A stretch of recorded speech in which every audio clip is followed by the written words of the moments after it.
Hi. Uh, excuse me, I just ate.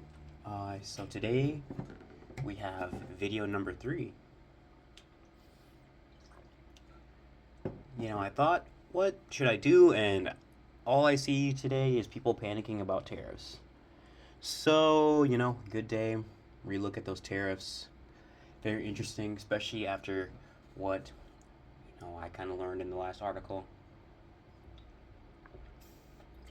about those tariffs and the equation they're using to calculate them. I mean, this is kind of an inevitable thing. I mean, I don't really like I don't really study like the stock market and tariffs and like the exact like shifts, but usually when it comes to big tariff wars like this, companies are going to be taking hits and, I keep saying, it's like holy shit. I need to get better verbal fillers. But we'll be looking at stocks sink in another brutal day as Trump's tariffs send global shockwaves. This was made 11 a.m. Eastern Time today. Pretty topical article. Wall Street is not Main Street, but this week investors and consumers alike seem terrified of how President Trump's tariffs could upend the global economy. The pain continued for stocks on Friday, a day after the stock market suffered its worst day in 5 years. Late on Friday morning, the Dow Jones Industrial Average fell over 1,400 points, or 3.4%, that extended its Thursday sell-off of nearly 1,700 points, or 4%.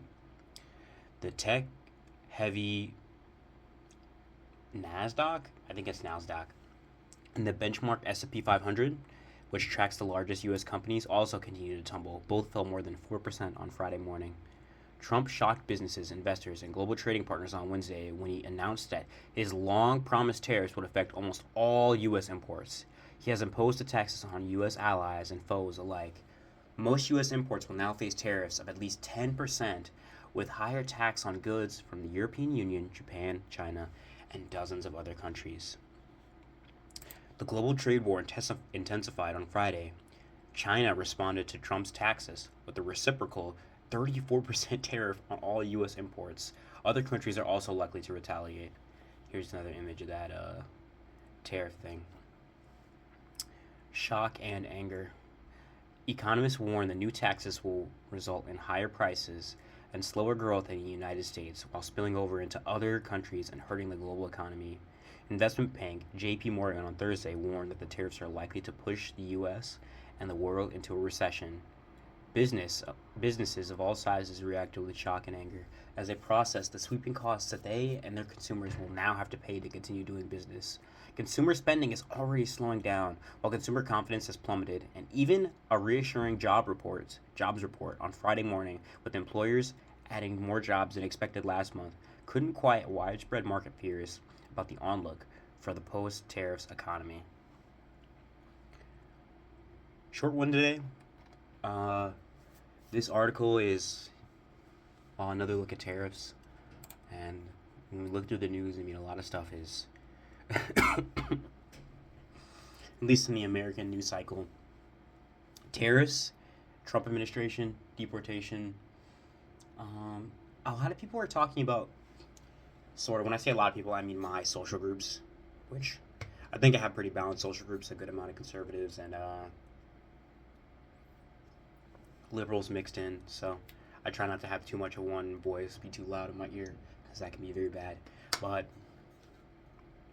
a lot of it has just been a lot of that noise. Pretty interesting stuff. I mean, with the trade wars, this was inevitable. Throwing out widespread tariffs like this, I mean, you're going to get retaliatory tariffs. That's like the first thing they teach you in economics class.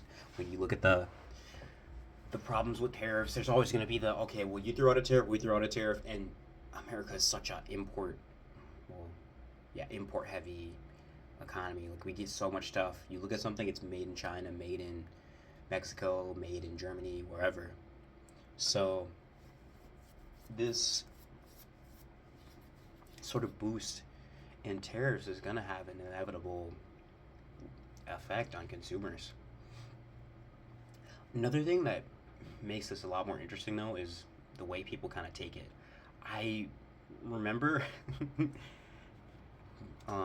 earlier today scrolling through like a lot of like posts on Instagram, and some people were saying, like, I was talking to my friend and he was saying, "Oh, MAGA is taking over," and then I looked at another comment and it was the liberals are, look what the liberals did, or look how the liberals are causing this, or look what, I don't know. There's always such a blame game when it comes to things like this. I don't feel like, I feel like the first person to take responsibility loses in like any like powerful position. Like you'll never see, I mean, unless it's over. Even then, you don't see people just saying, "Yeah, this is my fault," unless it's like a big thing like Monica Lewinsky, where it's like you gotta, like, the evidence is overwhelming.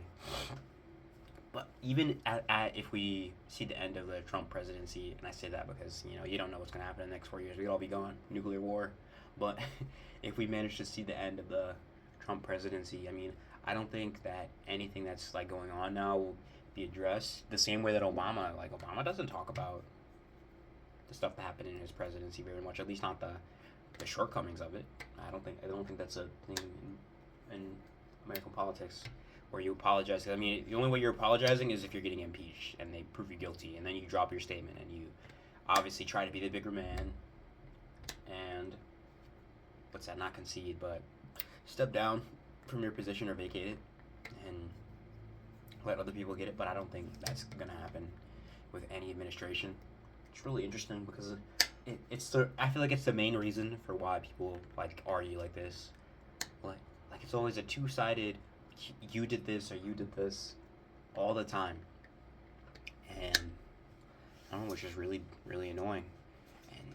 And even worse, people try to find some deep state meaning to it, like, oh, they're trying to divide us. Well, it's like you can propose it all you want, but I mean, unless you plan to be like join the Black Panthers or join a militia and change anything like Minutemen, what difference does it make? Because I mean, the people who type away, and I guess I might be a hypocrite in this, the people who type away or talk and are saying, well, this person is doing this or this person is doing that, they're never gonna do anything.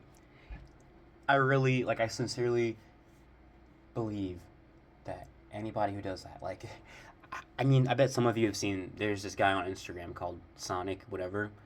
He has like a Sonic voiceover and he says like some stuff that's happening, very interesting stuff. I mean, some of it is really like, yeah, but like when you're talking about like the Epstein files and saying, hey, like they still haven't released them, that's like, well, do you need to see them to know that these guys are there? Like we know people were there. That doesn't matter. I mean, it's wrong, yeah, but like, let's say the entire like upper echelon of government was at the Epstein Island. Okay, well, what changes? They just say, okay, if every like person that mattered was there and just decided we don't care, what then? Like, the only way that you could change that is by picking another leader, which would just start the cycle all over again. I mean, it might take a while. Like, hey, George Washington and all that. Maybe you have someone who acts like that, but it's gonna be like that new Captain America movie. You're not Steve Rogers. Like, I don't think there's a single person on this planet, me included, who would get that amount of power and create a future the way George Washington did. And his was very flawed. I'm not glazing him. His was very flawed. Like, there was obviously errors at the time. Great. Like, I'm not like saying, oh my God, this guy should have done way better. No, perfect. He decided to vacate, because he could have been King George Washington. Perfect, King George. He decided to vacate power and spread it out to make a long-lasting country. And it's almost a matter of time until someone breaks that and decides, you know what? Why don't we go to the rule of one, like Palpatine? The rule of one, and I'm the only one in charge. And if people say it's going to be Trump, I don't think it's going to be Trump. But I think Trump is showing people that it's possible. I don't think Trump is that kind of guy.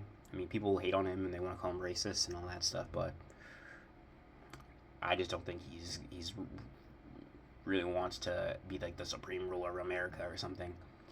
I mean, I don't know. Time will tell. Can't talk about another man's actions until they happen.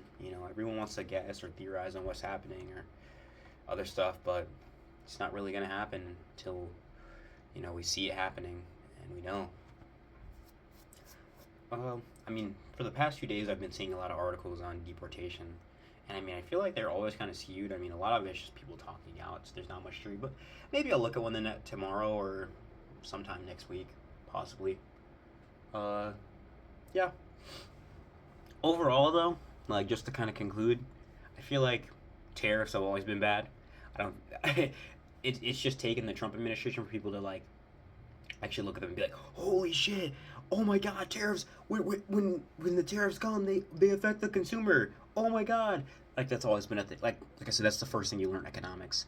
Tariffs are usually reflected upon the consumer. Like, a company's not going to eat a tariff and be like, yeah, we're just going to tank it and lose money. No, they're going to. The whole point is that the tariff is on the person, or. No, the tariff is on the. Well, it depends. So if it's a tariff on imports, then I'm pretty sure the buyer of the imports gets charged. No, taxed. Okay, so they have a tax, right? From what I read, it's a tax. So the buyer gets taxed. I mean, the seller gets taxed, and then that seller shifts the tax to the buyer because obviously they're not paying for that fucking tax. What the hell? And then the buyer's like, well, I'm not paying that tax. You are. And they make the consumer pay the tax, or that's why they raise prices. And the entire point of a tariff is, oh my god, that apple juice is so much more expensive now. I'm going to get American brand because it's cheaper. That's why they have tariffs and they have subsidies. So, yeah. And when you look at places like, I don't know, what are places that have a lot of, like, subsidies? Like, Wisconsin has been known to have a lot of subsidies. I don't know if I think Florida is like oranges. I think they subsidize that a lot because America has kind of always been trying to like claw its way to being self-sufficient because the way the world works. I don't want to say war is inevitable, but people are prone to conflict. This is a shitty wrap up, but people are prone to conflict, and yeah. I think the only issue with what's currently going on is that Trump is keeping his promises, and most other politicians make promises and they don't keep them.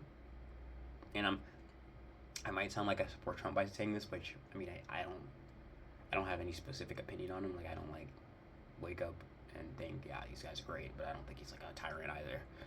Yet to be seen, obviously, but.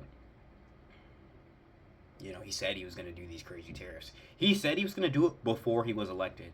He said, everything he said he's going to do, he's doing right now. He said, I'm going to tear families apart, and that's what he's doing.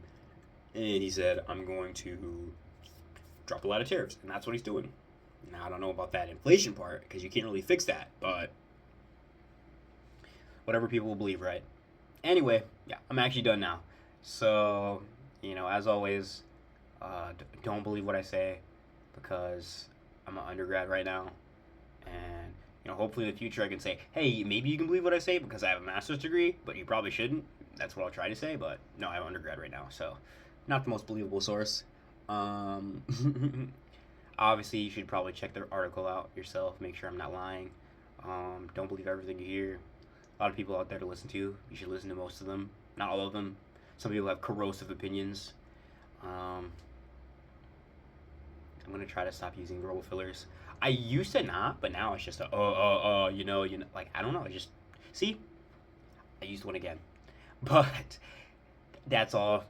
Make sure you know what you're reading. Take in multiple views. Don't just stick to one. Don't just watch one person and say that's enough. I feel informed because you're probably not. I only read one article, so there's a lot more to know, a lot more to see. A lot more people to listen to. Some of them are shitty. Some of them, you are wasting your time listening to them. But nonetheless, it's very interesting. Yeah, that's it. So, yeah, have a good day.